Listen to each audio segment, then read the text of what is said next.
wabarakatuh. Selamat malam para kader-kader HMI di seluruh Indonesia dan di luar negeri. Pada kesempatan kali ini kita akan berdiskusi bersama Abang Dah Mukhlis Ali tentang keberagaman dan kerukunan umat beragama. Untuk sambil menunggu Bang Mukhlis Ali, saya undang dahulu beliau.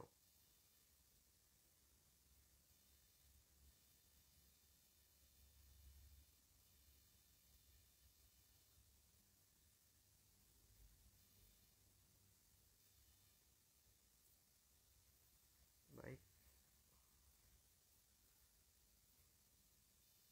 Waalaikumsalam warahmatullahi wabarakatuh. Bagaimana kabarnya BPLM cabang Kukar?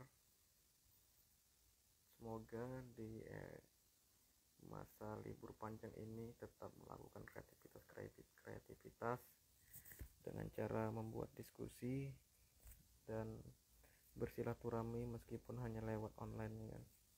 Baik, sebaiknya saya undang nih Abang Dah Mukhlis sudah bergabung.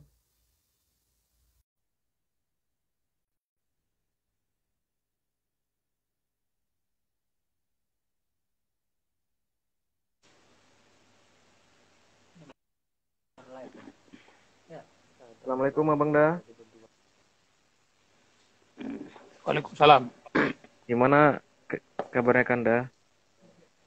Apakah dalam keadaan sehat? Sehat. Dan saya ucapkan terima kasih kepada Kanda Mukhlis Ali yang sudah menyediakan dan meluangkan waktunya di tengah kesibukan pada saat pada saat libur panjang ya Kanda. Biasanya kan kalau orang-orang kan pada saat libur panjang ini pada liburan dengan keluarga, dengan teman, sahabat. Namun Kanda Mukhlis Ali ini masih mampu meluangkan waktunya buat berdiskusi dengan kita dan menemani kader-kader HMI. Lagi ada LK1 ini sekarang di rumah. Di mana Kanda? Di rumah? Di Malang. Di Malang Selatan. Malang Selatan. Berarti Kanda ini sedang di Malang nih? Iya, di rumah di Malang. Terus ini dari kemarin sedang lagi ada kegiatan LK1. Adik-adik dari Alhamdulillah. Komisariat Unitri Malang sampai Senin. Mantap tuh Kanda, berarti tidak pandemi ini tidak menjadi halangan untuk perkaderan di HMI Kanda ya, dan Kanda menyediakan tempat untuk adik-adik itu melakukan perkaderan. Nah, perkenalkan ya alhamdulillah Kanda, tempat kita nih Adinda ya di tempat kita ini sudah 2 tahun ini dikenal sama adik-adik HMI khususnya di Malang Raya dan Jawa Timur sebagai Gerahaya Kusa. Terakhir pernah BPL PPHMI itu bikin gerakan studi gerakan Islam SGI beberapa bulan yang lalu di sini. BPL, yang berarti Ketum Cahyono yang Cahyono ini. Pernah Cahyono ini. Iya. Ketum Cahyono juga kirim salam kepada Kanda Mukhlis Ali ini. Ya, waalaikumsalam. Sering komunikasi. Mohon izin Kanda, ini sebelum kita memasuki materinya, alangkah baiknya kita perkenalkan dulu Kanda. Untuk itu, kepada Kanda Mukhlis Ali, saya persilakan buat memperkenalkan dirinya.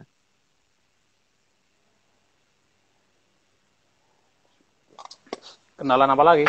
Ya, kenalan Kanda, kan soalnya kan yang lihat bukan hanya saya saja Kanda, bakalan nanti diupload ke channel YouTube. Mungkin soal pendidikan, jenjang training, dan pada kegiatan yang dilakoni saat ini Kanda.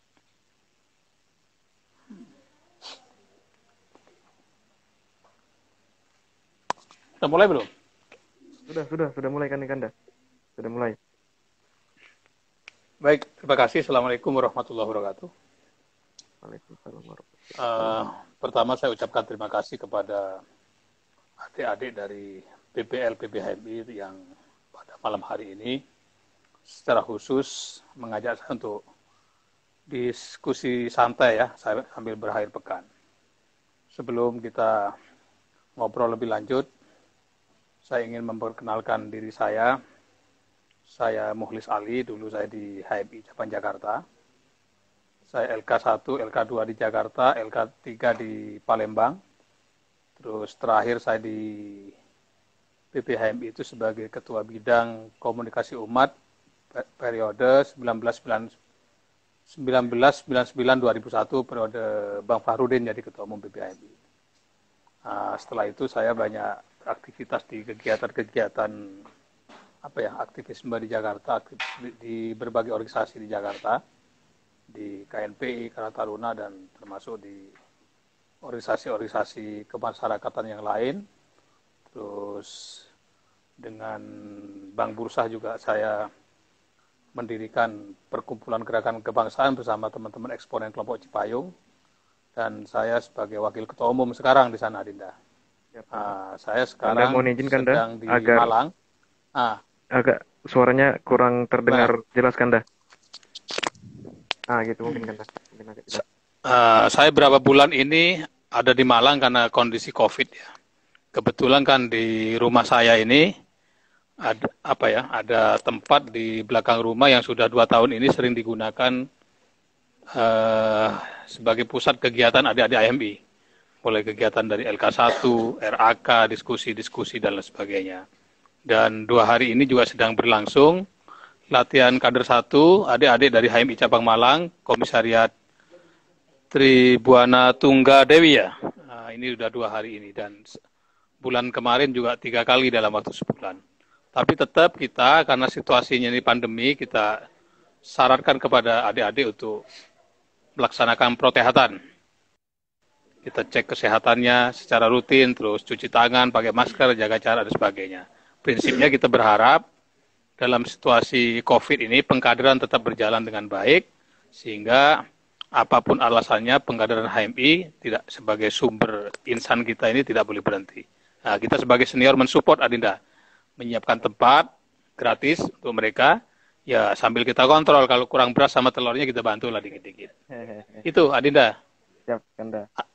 Apa tadi? Mungkin itu sudah sesi pengenalan oleh Kanda Mukhlis Ali. Iya. Langsung kita masuki kajian pada kesempatan kali ini, Kanda, mengupas tulisan yang Kanda tulis di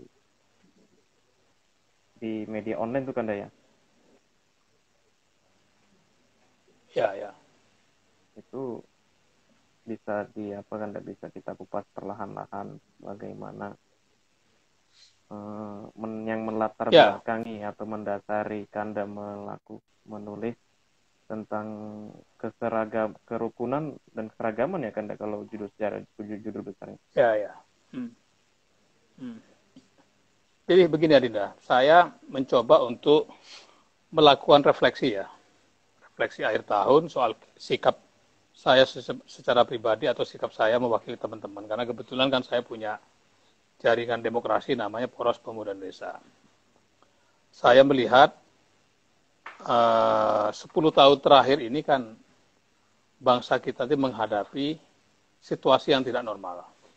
Situasi tidak menentu akibat dari perbedaan pandangan, perbedaan pilihan terkait dengan beberapa kontestasi pemilihan di Indonesia. Misalnya mulai dari pilkada di Jakarta, waktu majunya Pak Ahok dengan Pak Anies, setelah itu berlanjut pada Pilpres 2014 sampai 2019. Terjadi satu dinamika yang tidak sehat, yang semua itu mengancam persatuan dan silaturahmi nasional kita.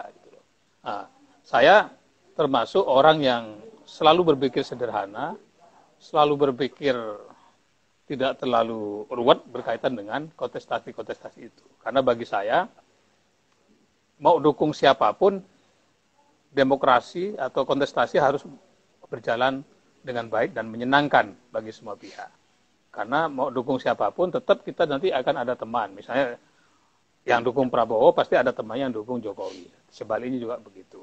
Jadi, harusnya kontestasi yang berlangsung di Indonesia dalam rangka pemilihan tadi, mulai dari kepala daerah, bupati, wali kota, gubernur, dan dan pilpres itu jangan sampai merusak sendi-sendi dasar kebangsaan kita. Apa itu? Persatuan, silaturahmi, gotong royong dan lain sebagainya.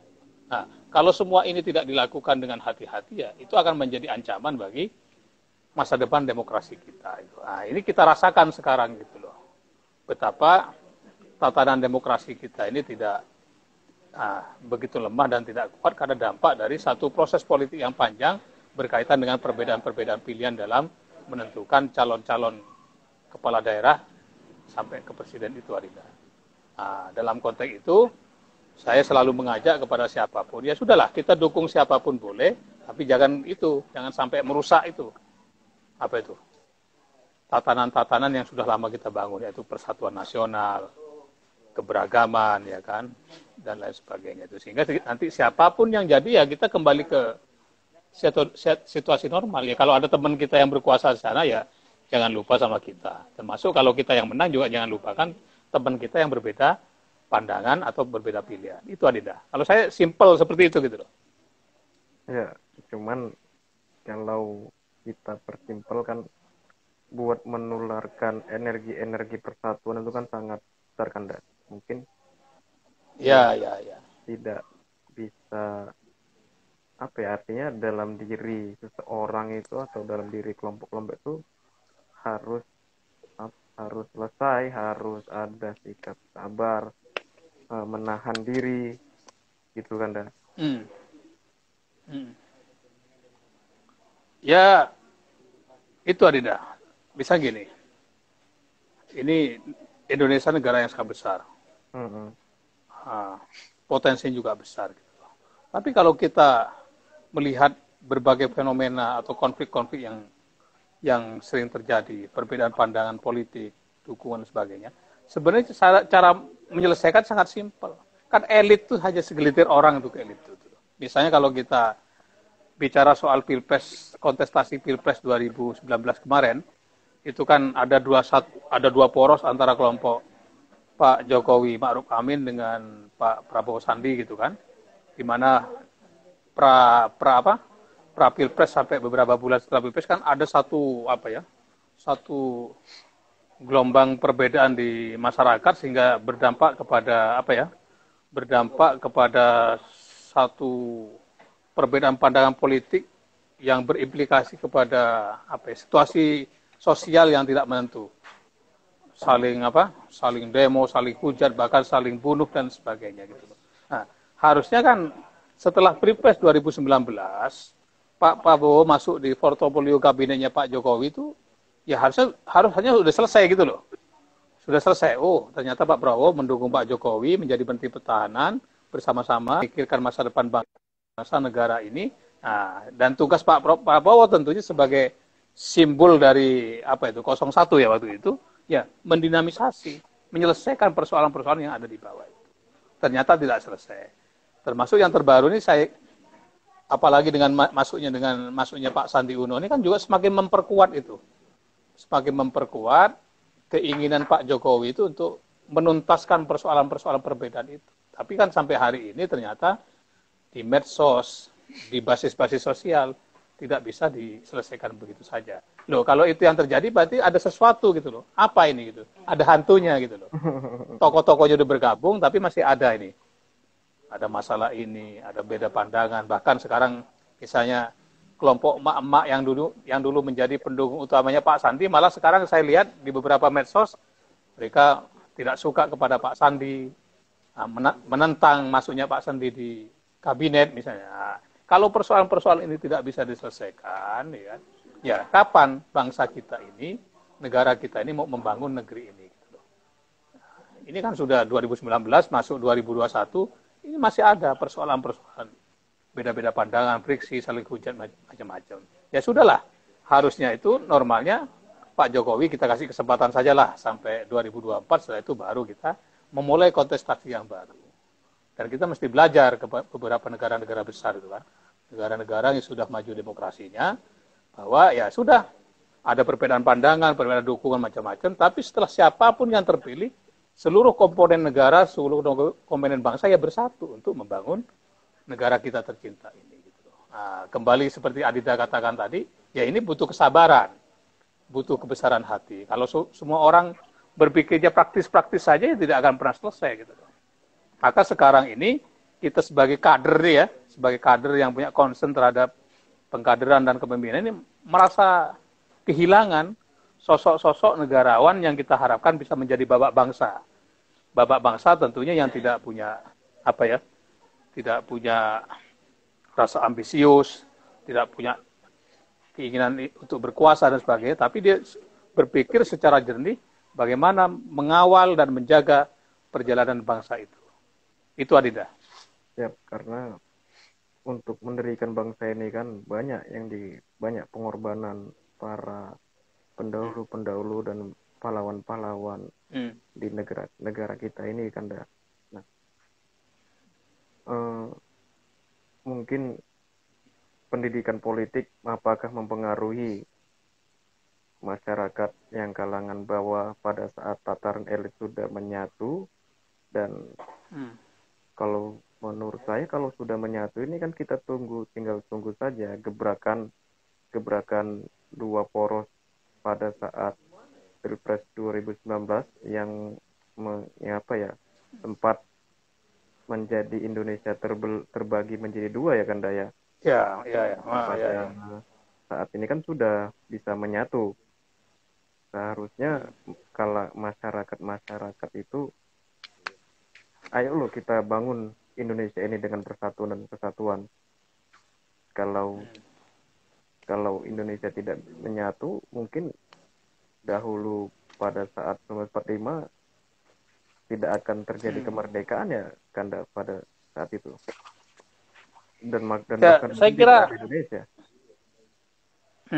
Saya selalu bilang kepada adik-adik kita ya, kader-kader baru termasuk teman-teman yang kita kenal dengan kelompok milenial ini, pentingnya kita belajar sejarah masa lalu. Nah, kita nggak usah, ya kita berharap kan belajarnya dari zaman-zaman Majapahit, raja-raja gitu. Tapi ya sudahlah, kita belajar dari era kebangkitan nasional, 1908, terus 1928, terus 28 sampai ke 45 sampai Orde Baru sampai sekarang. Itu kan kita bisa mempelajari bagaimana sosok-sosok para tokoh pergerakan di saat itu. Ada Tan Malaka, ada Kartosuwiryo, ada Hatta, ada siapa? Ada Pak Soekarno dan sebagainya. Mereka berteman, mereka berbeda pandangan macam-macam. Tapi ya kalau sudah selesai. Walaupun ada juga lah kejadian-kejadian misalnya bagaimana sejarahnya Tan Malaka, sejarahnya Muhammad Buya Hamka dan sebagainya. Tapi kan beliau-beliau itu tidak ada dendam. Tidak ada dendam. Misalnya cerita soal bagaimana saat Presiden Soekarno mau wafat katanya kan, dia berpesan kepada orang terdekatnya untuk mencari Buya Hamka untuk mensolatkan jenazah Pak Soekarno. Ini satu bentuk bahwa mereka itu, beliau-beliau itu bersahabat, berbesar hati dan sebagainya. Tidak ada dendam bagi mereka. Walaupun memang ada perbedaan-perbedaan pandangan soal tata kelola negara, soal masa depan negara dan sebagainya. Tapi mereka dendam tidak dibawa kemana-mana. Nah, ini yang sejarah-sejarah kayak begitu mesti dipelajari oleh kader-kader kita, oleh kalangan-kalangan penerus perjalanan bangsa ini. Kalau tidak belajar sejarah masa lalu, susah kita mau memulai tatanan-tatanan kebangsaan kita ini.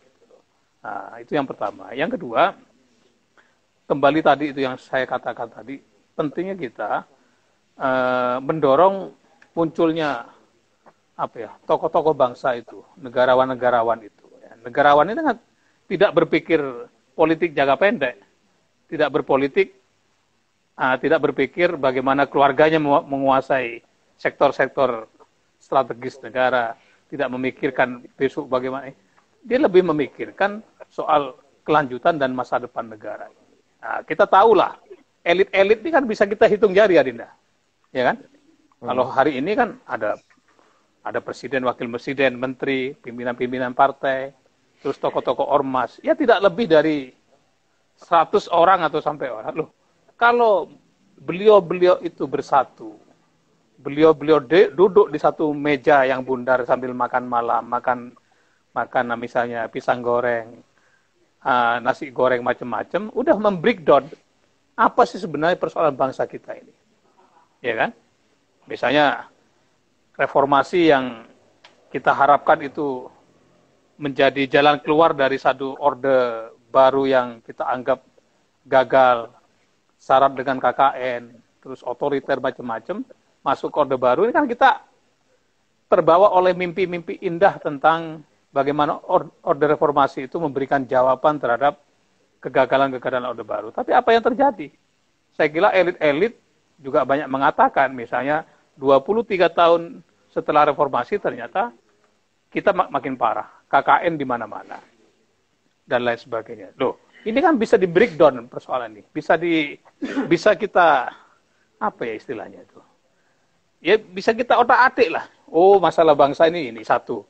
Soal ekonominya ini, politik ini, hukumnya ini, macam-macam. Loh, tokoh-tokoh tadi elit-elit itu bisa ketemu di satu meja. Karena mereka elit, mereka punya jaringan, mereka punya kekuasaan politik. Nah, nanti soal hal-hal yang lainnya kita panggil, kan banyak orang pintar-pintar, ahli-ahli. Ada profesor, ada dokter, oh ini ekonomi. Nah, masalah ekonomi, panggil dokter-dokter ekonomi dari yang hebat-hebat, baik yang lulusan luar negeri maupun luar negeri. Oh ini hukum.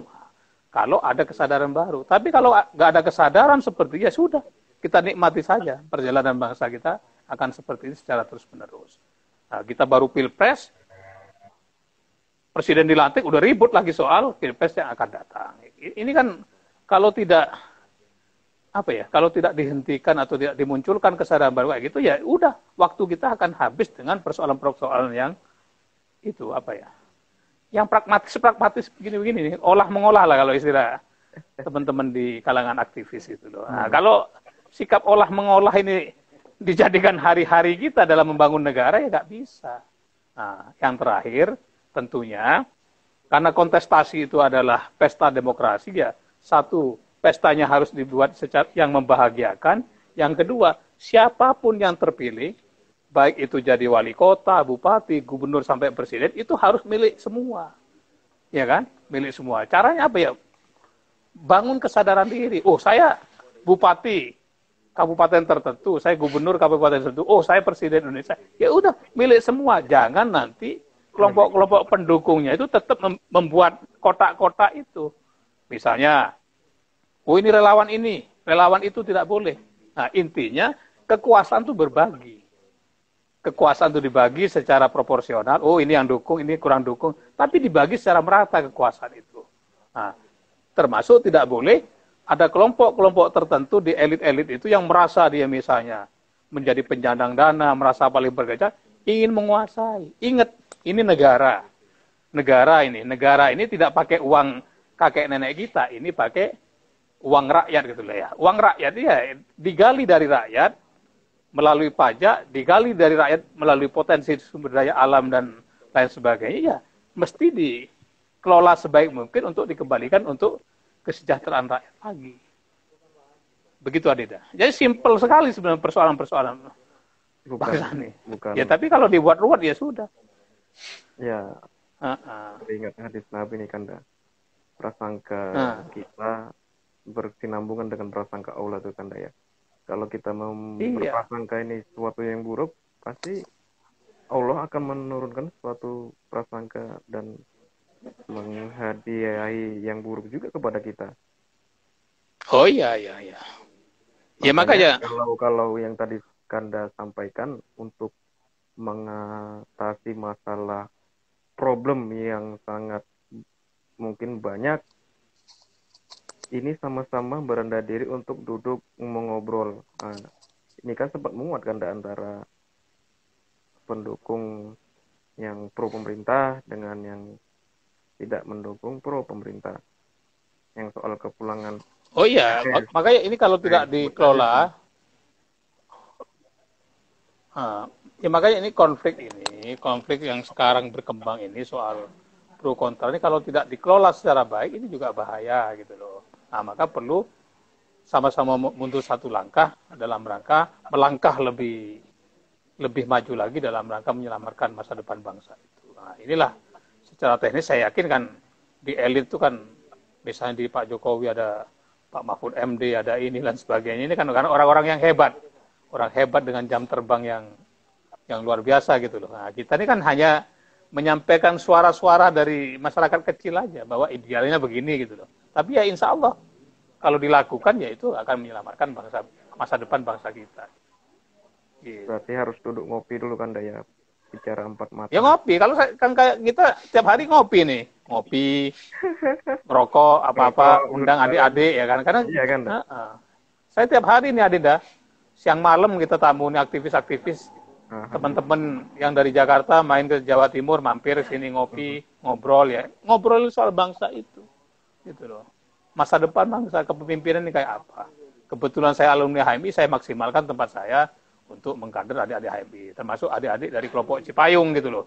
Supaya nanti ke depan mereka benar-benar muncul sebagai pemimpin masa depan bangsa. Ya kita kasih dasar-dasarnya aja. Memimpin itu apa? Konsistensi, komitmen, integritas, tanggung jawab moral, macam-macam. Outputnya nanti ya biarlah mereka pulang ke tempatnya masing-masing kan. Mudah-mudahan mereka bisa menjadi pemimpin di daerah masing-masing sesuai dengan ajaran-ajaran yang kita ajarkan ya. Gitu. Berarti sedang lagi ngumpul nih kan di rumah Kanda. Oh ya, ini rame nih. Ini kalau tradisi di Malang ini kan, kalau ada LK1 itu ada tradisi kunjungan kan. Di Malang itu ada berapa komisariat? Hah? 53. Ada 56 komisariat. Bayangkan kalau masing-masing komisariat itu hadir 5 sampai 10 orang kan dalam waktu 3 hari itu tamu saya kan ratusan itu Adinda. Saya dulu 2015 LK2 saya di Malang kan dah. Masih di Malang. Mas Dermawan ya, Mas Dermawan. Oh, Darmawan, ya. Oh, Andina udah senior juga. Sekarang di Medan ya? Sekarang saya lagi di Tangsel kan dah. Tangsel. Dan insya Allah pertengahan Januari sudah di Jakarta. Oh, Tapanuli Selatan maksudnya? Enggak, Tangerang Selatan. Oh, Tangerang Selatan. Lagi Tangerang Selatan.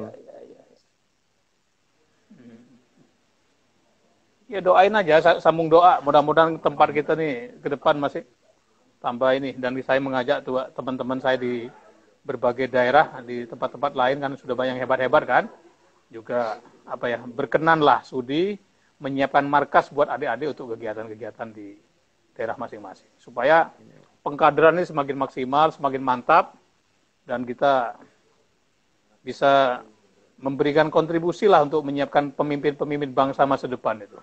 Kan pemimpin kita mulai dari komisariat, dari pecahan botol kan? Kalau di Jakarta tuh kita mulai dari kecebong, pecahan botol sampai menjadi botol gitu loh. Ya. Gimana? Cukup? Cukup Kanda. Terima kasih atas waktu. Terima kasih ya, salam ya teman-teman ya. BPL ini mesti mantap BPL nih. Ini kan BPL yang diberikan tanggung jawab ya kan? Tanggung jawab untuk mengelola pengkaderan di seluruh Indonesia kan. Alhamdulillah. Ini saya banyak komunikasi lah dengan adik-adik BPL itu. Siap Kanda. Saya ucapkan terima kasih. Terima kasih Dinda ya. Iya, siap Kanda. Oke. Assalamualaikum.